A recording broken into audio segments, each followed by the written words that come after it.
इसके पहले हम लोग क्या देखे थे, बच्चा का जो अंदर मूवमेंट हो रहा है, बच्चा इधर उधर हिल रहा है, वो आप फील नहीं कर रहे थे।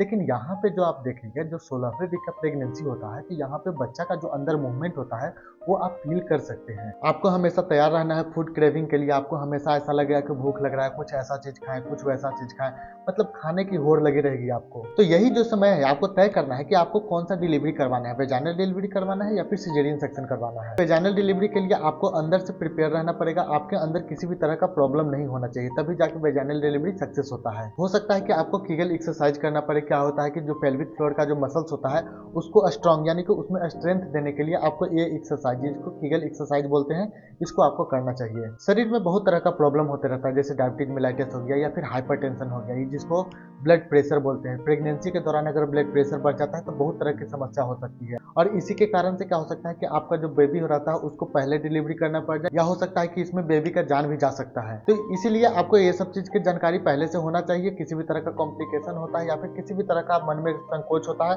तो तुरंत अपने डॉक्टर से बताइएगा। नमस्कार दोस्तों, आज इस वीडियो में हम लोग क्या बात करेंगे, 16वें वीक का जो प्रेगनेंसी होता है इसके बारे में डिटेल में बात करेंगे कि बच्चा अब कितना बड़ा हो गया है, बच्चा क्या मूवमेंट कर रहा है, माँ में क्या कॉम्प्लिकेशन हो रहा है, और बच्चे को क्या क्या हो सकता है, और आपको किन किन बातों को ध्यान देना चाहिए। एक चीज यहाँ पे आपको बता देते हैं कि बहुत तरह के ऐसे लोग होते हैं जो हमको कमेंट करके बोलते हैं कि इसका ट्रीटमेंट क्या होगा। कि यहाँ पे हम ट्रीटमेंट नहीं बता सकते हैं। जो आपके मन में कोई प्रॉब्लम है तो उसको सोल्यूशन करेंगे। अगर आपको किसी भी तरह का ट्रीटमेंट चाहिए या फिर किसी तरह का और भी डिटेल में जानकारी चाहिए तो उसके लिए क्या होता है कि आप हमें डिटेल में बताएंगे कि आपको क्या हो रहा है, क्या नहीं हो रहा है। उसके बाद हम उसको देखेंगे, तभी जाके हम आपको सुझाव देंगे कि आपको क्या करना है, क्या नहीं करना है। इसके लिए आपको क्या करना है कि डिस्क्रिप्शन में जो नंबर दिया गया है वहां से आप हमें मैसेज कर सकते हैं। चलिए अब देरी न करते हुए अब जानते हैं कि बच्चा अब कितना बड़ा हो गया है। तो यहाँ पे हम देखते हैं कि बच्चा का जो साइज होता है वो करीब करीब 17 सेंटीमीटर के आसपास हो गया है, और बच्चा का जो वजन है अंदर में वो 100 ग्राम के आसपास बच्चा का वजन हो गया है। बच्चा अब हाथ पैर हिलाना ज्यादा एक्टिव कर दिया है, और इसके पहले हम लोग देखे थे कि बच्चा अंदर में मूवमेंट कर रहा था लेकिन माँ को पता नहीं चलता है।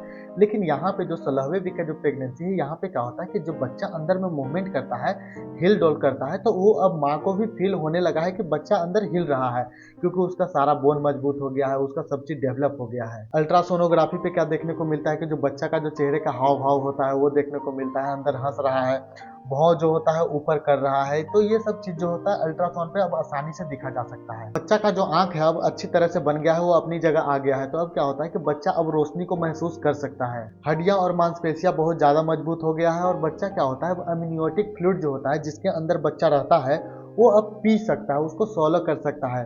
जैसे कि बोल सकते हैं कि हर घंटे में आप यूरिन पास करने जाते हैं, तो उसी तरह से अब बच्चा भी हर एक घंटे यूरिन पास करेगा। तो यहाँ तक तो देखें कि बच्चे में क्या क्या बदलाव हुआ, बच्चे के शरीर किस तरह से विकसित अंदर हो रहा है। तो अब हम लोग देखते हैं कि माँ के शरीर में क्या क्या बदलाव हो रहा है। तो माँ के शरीर में देखने को मिलता है कि उनका जो पेट का आकार है वो उभर गया है, वो ज़्यादा हो गया है। लोग प्रेगनेंसी को अब नोटिस करने लगे हैं कि कितने मंथ का प्रेगनेंसी हो चुका होगा। माँ के बॉडी का वजन धीरे धीरे बढ़ रहा है, उनके चेहरे पे ग्लो आ रहा है, जो कि हार्मोनल चेंजिंग की वजह से हो रहा है। लेकिन कुछ महिलाओं के अंदर डार्क स्पॉट का भी सामना करना पड़ता है, जिसको मिलाजमा बोलते हैं। वो चिक्स के पास होते हैं, चिक्स पे बहुत सारे डार्क स्पॉट आ जाते हैं। माँ के बॉडी में जब चेंजिंग आता है तो उनको कुछ ऐसी चीज को ध्यान रखना है, जैसे कि उनको ब्लीडिंग हो रहा है, स्पॉटिंग हो रहा है, अननेसेसरी ब्लीडिंग और स्पॉटिंग होता है तो तुरंत उनको डॉक्टर से सलाह लेना चाहिए। पीठ में दर्द हो रहा है, कमर में दर्द हो रहा है, या फिर जो एब्डोमेन एरिया है वहाँ पे बहुत ज़्यादा दर्द हो रहा है। बोले थे कि अगर 1 घंटे के अंदर 6 कॉन्ट्रैक्शन से कम है तब तो ठीक है, लेकिन 6 कॉन्ट्रैक्शन से ज़्यादा है तब वो डॉक्टर से सुझाव लेना पड़ सकता है। क्या होता है कि उस समय सर्विक्स का मुंह डायलेट ना हो जाए, जिसको प्री सर्विक्स डायलेशन भी बोलते हैं, जो कि समय से पहले ही कहीं सर्विक्स का मुंह ना खुल गया हो। अगर उनको वाटरी डिस्चार्ज हो रहा है, अगर उनको ऐसा लगता है कि वेजाना के थ्रू उनको वाटरी डिस्चार्ज हो रहा है, वाटर लीक हो रहा है, कोई पानी जैसा निकल रहा है, तो अपने डॉक्टर से सलाह लेना पड़ सकता है। क्या होता है कि समय से पहले हो सकता है कि जो गर्भाशय का जो थैली है वो फट गया है, जिसके वजह से उनको तो पता नहीं चलेगा कि ये क्या लीक हो रहा है, उनको तो लगेगा कि नॉर्मल डिस्चार्ज हो रहा है, लेकिन ये बहुत ही खतरनाक होता है, जिसमें कि आपके बच्चे का जान भी जा सकता है। इस समय आपको जरूरी टेस्ट क्या करवाना है, जैसे ब्लड टेस्ट हो गया, यूरिन टेस्ट हो गया। ब्लड टेस्ट में आपको एनीमिया देखा जाएगा, ब्लड शुगर देखा जाएगा, थायराइड का जांच होता है। यूरिन टेस्ट से आपको पता चलता है कि किसी भी तरह का संक्रमण तो नहीं है, किसी भी तरह का इन्फेक्शन तो ना हो गया है। अल्ट्रासोनोग्राफी करके देखा जाता है 16वें हफ्ते के अंदर, जब देखने को मिलता है कि बच्चे का जो स्थिति है, बच्चे का जो ग्रोथ है वो सही से हो रहा है कि नहीं हो रहा है। इस समय रीढ़ का हड्डी को भी चेक किया जाता है, या फिर हृदय की गति को जांच होती है कि हृदय जो होता है, जो दिल है, सही से धड़क रहा है कि नहीं धड़क रहा है, या फिर रीढ़ का हड्डी है वो फ्यूज हुआ है कि नहीं, से यानी कि सही से वो जुड़ा है कि नहीं, वो खुला तो नहीं रह गया है।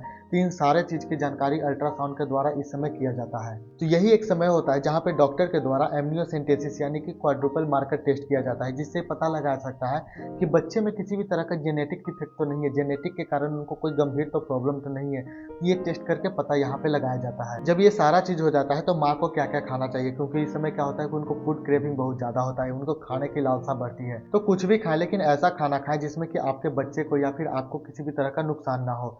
जैसे कि आयरन लेना है, फॉलिक एसिड लेना है, कैल्शियम लेना है, प्रोटीन भी लेना है, विटामिन बी भी लेना है। आपको फाइबर युक्त डाइट खाना है और कार्बोहाइड्रेट कम करके प्रोटीन ज़्यादा लेना है। आपको यहाँ पे ज़्यादा नमकीन चीज़ नहीं खाना है, मसालेदार तला भुना चीज़ नहीं खाना है, कच्चे मांस या फिर अधपके मांस का सेवन नहीं करना है और बहुत ज़्यादा मात्रा में कैफीन और चाय को बिल्कुल नहीं पीना है। माँ के लिए एक खास टिप देना चाहते हैं, यहाँ पे आपको आराम करना है, नींद बहुत अच्छे से लेना है, अच्छे अच्छे बुक पढ़ना है, अच्छा म्यूजिक सुनना है, हल्का एक्सरसाइज करना है जिसमें कि कीगल एक्सरसाइज के बारे में आपको बताए थे, और यहाँ पे आपको वॉकिंग भी करना है और योगा भी करना है, जो कि डॉक्टर के सलाह के अनुसार आप कर सकते हैं। और आपको बता रहे हैं कि तनाव मुक्त रहने का हमेशा कोशिश कीजिएगा, तब तक आपके लिए भी अच्छा रहेगा और आपके बच्चे के लिए भी अच्छा रहेगा। एक चीज़ यहाँ पे आपको बताते हैं कि यहाँ पे अगर आपको हाइपरटेंशन या बीपी की समस्या बहुत ज़्यादा हो रही है, किसी भी तरह का अनकंफर्टेबल फील करते हैं, तो आप तुरंत अपने डॉक्टर से दिखाइएगा, क्योंकि क्या होता है कि इस समय जो होता है ब्लड प्रेशर बढ़ने का चांसेस बढ़ जाता है। तो अगर ब्लड प्रेशर बढ़ जाएगा तो आपको कॉम्प्लिकेशन होगा और बच्चे को भी कॉम्प्लिकेशन होगा।